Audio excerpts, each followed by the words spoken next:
Olá, sexto ano, boa tarde, professora Sádva. Estamos juntos para mais uma aula de ciências, referente ao nosso dia 10 de setembro. Abençoada seja a nossa quinta-feira. O assunto da nossa aula de hoje, turma, vou apresentar agora para vocês, certo? Retrata percepção de estímulos luminosos, ok? Então, o objetivo da nossa aula de hoje é de conhecer não somente as estruturas relacionadas à percepção da luz e algumas estruturas também acessoriais que contribuem para a proteção desses órgãos.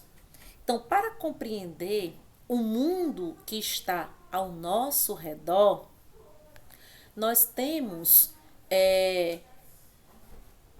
ter um sistema visual que nos permite captar, mas não somente captar, de perceber também os objetos através da luminosidade em um complexo processo cognitivo, ok? Então, nessa primeira imagem aqui, turma, eu trago para vocês, certo? Os cílios, o aparelho lacrimal, os supercílios, as pálpebras, onde cada parte dessa aqui tem uma função diferenciada. Os cílios dificultam aí a entrada de partículas no olho, como a poeira.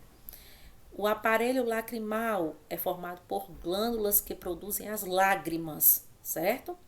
Os supercílios têm a função de impedir que o suor produzido lá nas glândulas sudoríparas venham escorrer no rosto e entrar nos nossos olhos. E as pálpebras, elas dificultam a entrada de objeto nos olhos e ajudam a proteger a nossa visão de luz excessiva. Nessa segunda imagem que eu apresento para vocês, certo? Ela traz a imagem do olho. Então, dessa forma, o fenômeno óptico pode ser considerado um evento físico, uma vez que a relação entre o que é visto pelo observador e uma estrutura que este apresenta. Então, o olho que enxerga por intermédio das amplitudes de ondas eletromagnéticas, um evento anatômico e fisiológico, já que a receptividade depende do sistema visual nosso, de cada indivíduo, com seus mecanismos internos, e pelo sentido psicológico, a produção de sensações no indivíduo do que é visto por ele. Trazendo para vocês também que essa grande quantidade de informações do ambiente é conduzida pela luz aos dois olhos, órgãos dos sentidos que possuem, no caso aí, os receptores sensoriais, chamado de fotorreceptores. Nós temos o globo ocular, que está localizado em cada uma das duas cavidades orbitais, que são largas e profundas, situadas entre a face e o crânio. Os estímulos, que são captados pelos olhos, são assimilados pelo cérebro, que geram a imagem tridimensional única.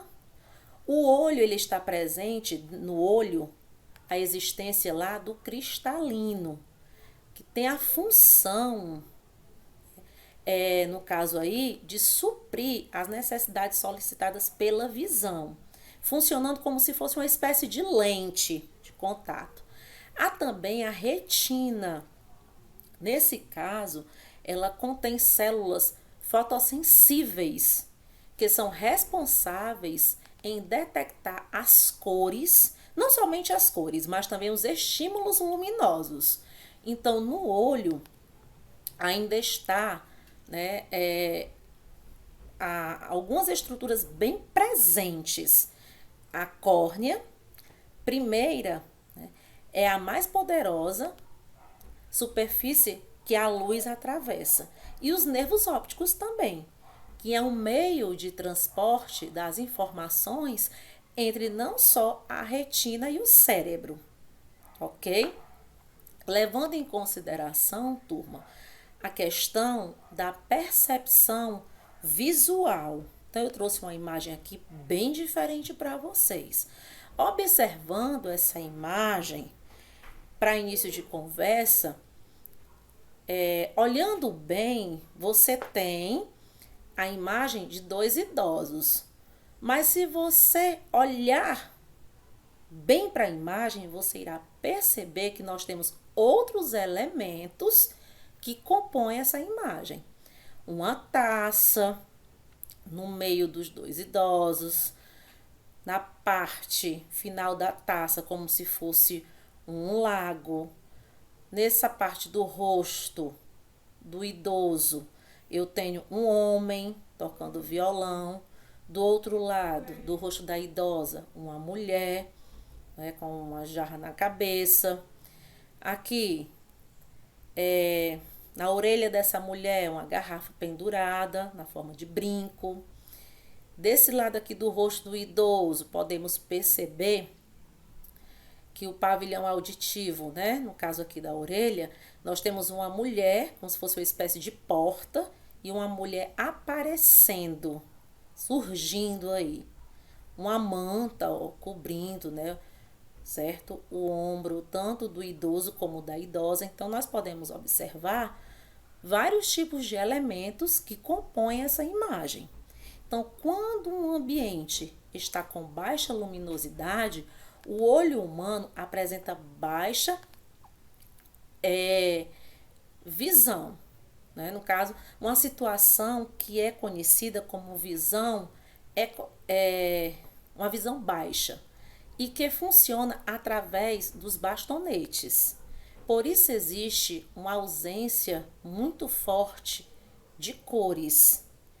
Levando em consideração, em contrapartida, quando há muita luz, são os cones que possibilitam a percepção de cores, pois, no caso aí, são eles que funcionam determinando a visão fotópica, caracterizada por uma alta acuidade visual. Quando o ambiente apresenta condições, certo, intermediárias de iluminação, as duas células contribuem para produzir a visão mesópica, né, que é uma combinação de dois tipos de visões citadas anteriormente. E adaptação às condições de iluminação no ambiente. Quando uma pessoa fica exposta por um longo período de tempo em ambiente com alta incidência de luz, depois entra em um local escuro, ela não consegue enxergar logo de imediato, não, o que está ao seu redor. Contudo, após um certo período de tempo, ela começa a recuperar a percepção, né, do ambiente e das coisas que lhe cercam. Isso ocorre devido à adaptação ao escuro e depende de vários fatores. Dilatação da pupila, que ocorre o aumento do diâmetro para permitir que a luz entre em maior quantidade. Regeneração da rodopsina, que é uma proteína, no caso, responsável pela visão monocromática no escuro. Ajuste da retina para evitar os bastonetes. O tempo da sensibilidade luminosa no escuro é influenciado pela intensidade, não só pela intensidade, mas também pelo tempo de duração da luz incidida na retina, do tamanho, né, e da posição dos fotorreceptores, do tempo de regeneração da rodopsina, quando ela está aí, no caso, na fase de pré-adaptação. Então, a adaptação à claridade está envolvida com os cones e com a diminuição do diâmetro da nossa pupila, que provoca uma entrada de menor quantidade de iluminação no nosso olho, além de evitar o ofuscamento. Esse mecanismo, ele protege, né? Faz com que a retina não tenha, no caso aí, as células fotossensíveis lesadas pelo excesso de luz. Deixando bem claro para vocês, a parte colorida do olho é chamada de íris, está lá no módulo de vocês, e a camada externa do bulbo do olho é chamada de córnea, que foi apresentada nas imagens anteriores. Ok, turma? Então, deixo aqui registrado um grandioso abraço meu, da professora Sádiva. Espero ter contribuído para com seu aprendizado.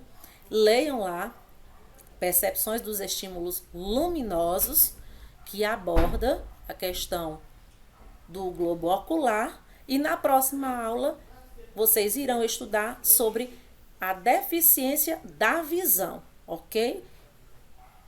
Gente, tenham uma boa tarde, bons estudos para todos vocês e até o nosso próximo encontro.